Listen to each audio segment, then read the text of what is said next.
Hey, what's up ladies and gentlemen, Beaky here with the Untitled Game Show, back once again with another week of Wednesday Let's Talk. And if you guys don't know what Let's Talk is, it's my weekly podcast series that I go hard on one topic in the video game industry that I had to experience over the last week. This week is microtransactions ruining a sequel to a video game that I actually enjoyed the first title. The title is Earn to Die, and we're going to be talking about that in 1 second. But first, I want to give a big shout out to the Game Trailers crew that has been running that website for over the 13 years. I know people have left and come and gone, but I definitely did like Games Trailers. Kyle Bossman, Jeff Keighley, and the rest of the crew did a great job on that website. They were here before YouTube. They were making gameplay videos, trailers, all that before YouTube, and it's sad to see them have to shut down.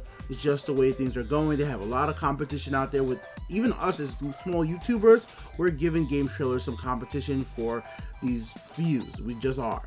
But anyways, let's get back into the game real quick. Earn to Die was a free game I got from Amazon Underground. If you guys don't remember what Amazon Underground is, it's a way to actually get mobile applications completely for free with no microtransactions. You just jump right in and play the game. If there are microtransactions in the normal version of the game, the developers just set all those microtransactions for free. But Earn to Die, the first game, what the developer did was made a special version of the game that had no grind, and you were able to just play through the game really fun. And I played through the story mode. I was able to unlock different cars if I wanted to go ahead and spend more money, and you know, in a sense, like in-game money. If I wanted to save up and then buy the fourth car instead of buying the second car first, I could be able to do that. Was able to buy parts and upgrade my vehicles, and then after being in the story mode, I had a lot of options of continue to play the game through the challenge mode or through the Halloween mode, which is actually more fun because it requires a little bit more skill and there's a lot more vehicles and you're fully upgraded at that point.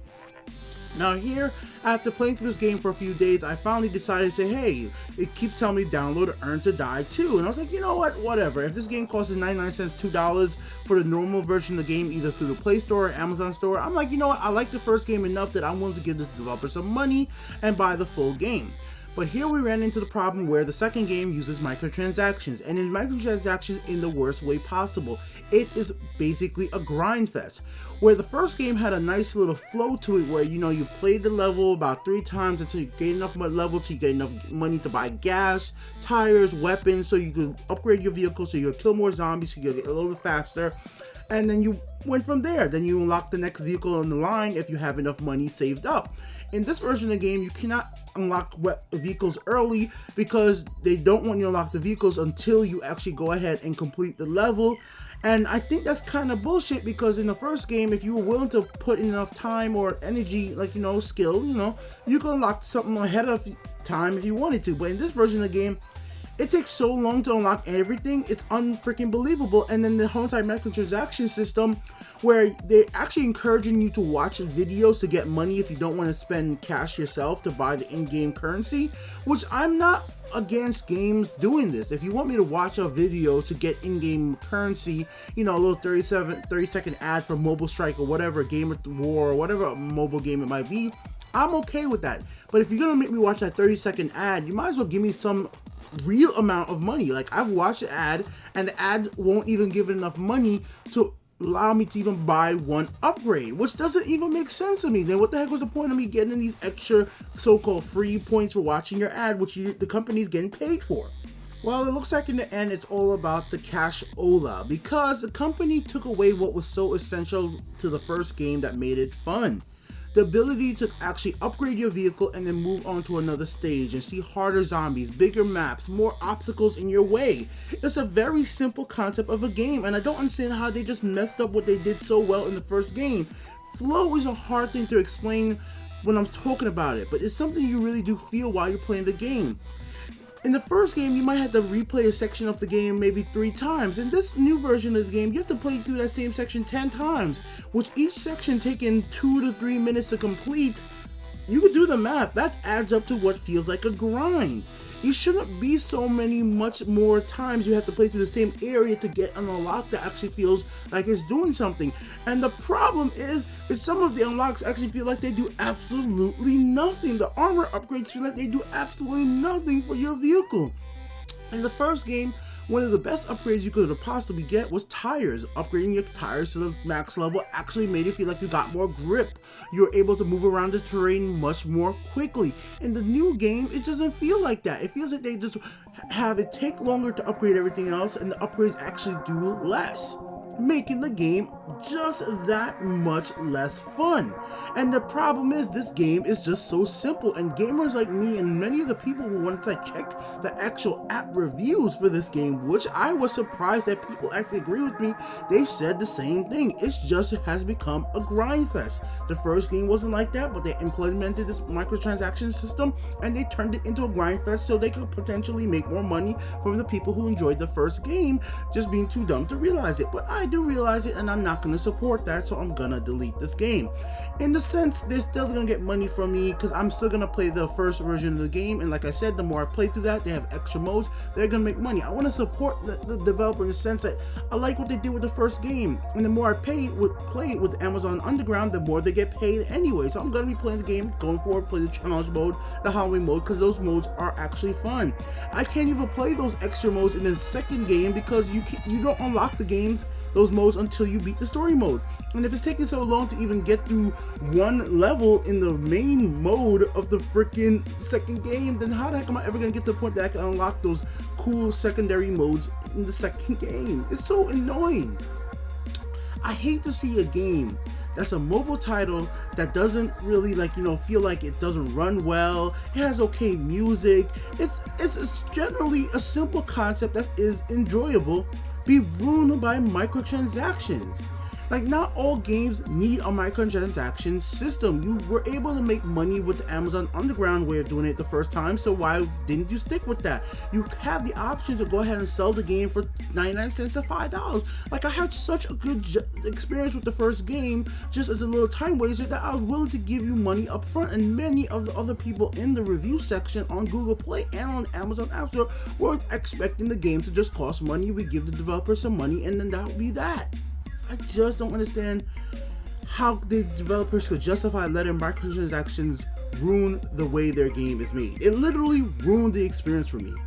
And this is going to go back to something I've said before. You guys know it. Assassin's Creed.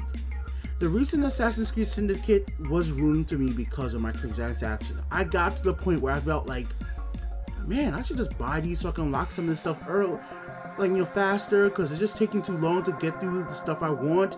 And when I got to the point that I was actually tempted, to give Ubisoft $20 to buy microtransactions because I didn't feel that the game was balanced enough in the favor of somebody just playing through the game that they already paid $60 for, I stopped playing the game. I seriously just said, you know what? This is not me. I'm not gonna get tempted by microtransactions and give these developers $20 because they didn't balance their game correctly because they had microtransactions. Mobile games, it's okay to charge money. I think it's fine to pay $2 to $5 in a mobile game. I have no problem with that. You can pay $15 for a mobile game if it's a good game. Freak, it really doesn't matter as long as it's a good game. But you could be microtransactions as well. I'm not saying that you can't. Just don't ruin the experience for the players, especially if this is a sequel. If this was the first game in the line, then I wouldn't have the anticipation of it playing the same way.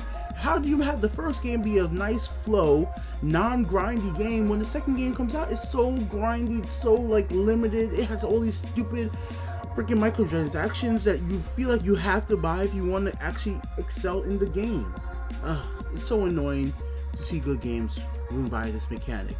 And this doesn't seem like this is something that's going to go away in 2016 at all. It just seems like this is something that's going to be part of gaming going forward.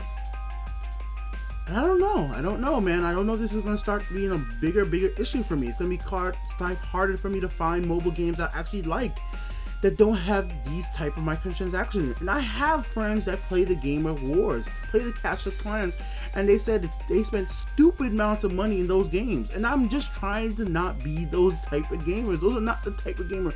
And I know that may sound bad, that I'm trying to hold on to the traditional values of paying money for a title and enjoying it, or playing free and seeing ads. Like, you guys remember the old school Angry Birds when it first came out. You played between the playing, you had an ad, and I was okay with that. Nowadays, now it's evolved to you play a game, In between the level, you might see actual little 10-second to 30-second video. All right, I've accepted that. I'll watch a video because I got to play your game for free. I've accepted that. So now they've evolved to the point that now they have a microtransaction and everything where they actually limit what you could do in the game because they want you to spend 99 cents, $5 for some stupid microtransactions. And the worst part about this, I didn't really mention, the amount of money, if you spend $5 in the game, you don't even get that much amount of money that will be the equivalent of buying the game.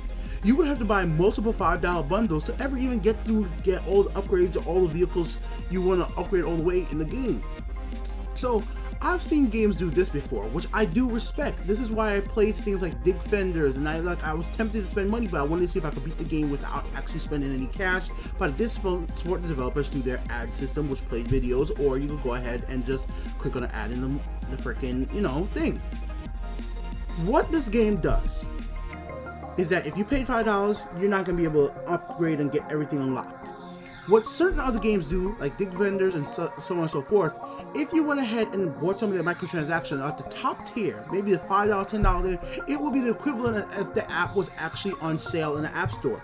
And if you do it like that as a developer, I'm more okay with that. If you have a microtransaction that basically is the equivalent of buying the title or the equivalent of just removing ads from the game, which this one does not even have. Earn to Die 2 does not have a way to even remove ads from the freaking game. Like, there is just no option, which many microtransactions, if there's any that some people actually want, it would be that one. People might actually pay 99 cents just to get rid of ads permanently. Hey guys, sorry for the brief intermission, but I had to give you guys an update. YouTube went ahead and filed a content ID claim on this video itself, so this is the second time I'm editing the video.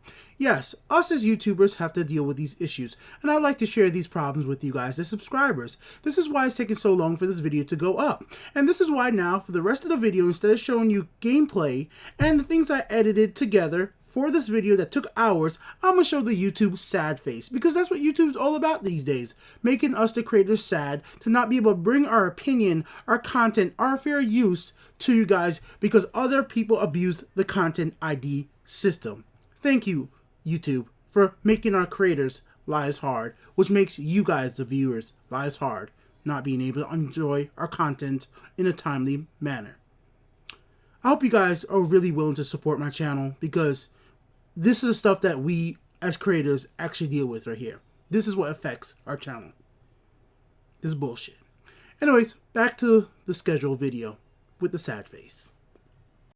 But here I am ranting about mobile games, microtransactions, things I've talked about before, but it's my experience over the last week and it's gotten me worried. I really don't want this thing to ruin the balance of video games. I don't want developers to really push forward, going forward with the NX coming out.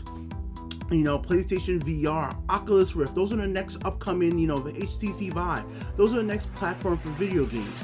How are developers are going to handle microtransactions on these platforms and into the Xbox 2 or PlayStation 5 going forward, or the next Nintendo handheld? I want this to be a balanced landscape for players who don't spend money but might want to support your game if it's free through the ad platform in the game.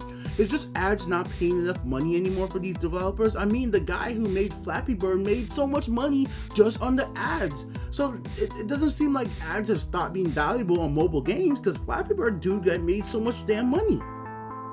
Can somebody out there who knows more about mobile games or other gamers like you guys down there, can you guys give me your opinion on this? What are your thoughts on microtransaction and where it's headed in this industry? Do you feel like microtransaction has impacted you in any way while you were playing a title? Has it actually distracted from your experience? For me, it definitely feels like it has. This has been Beaky here with the Untitled Game Show with another episode of Let's Talk. Once again, guys, Let's Talk is just my simple podcast series on a big topic to me in the video game industry over the last week. It's something I experienced and I want to share with you and get your opinion on the topic as well. It's not always about current events, but I did want to shout out Game Trailers for all the great things they have done for the video game industry over the last 13 years. Like I said, they were around before YouTube. They are doing video content for games better than even TV shows. So yeah, you guys know who I'm talking about, G4. Peace out, guys, and thanks for watching. If you guys like what I do, go ahead and hit the like button. If you dislike the video, then go ahead and hit the dislike video. dislike button. It said dislike video. What the hell does that even mean? Dislike button. If you want to support, links will be in the description. It's an Amazon affiliate link. With the Amazon affiliate link, anything you buy on Amazon in the United States helps out support the channel. Costs you no extra. Go ahead and bookmark that link and you're all set to go. Or you can support through Patreon or through tips via donations from the link in the description. Peace out. Later.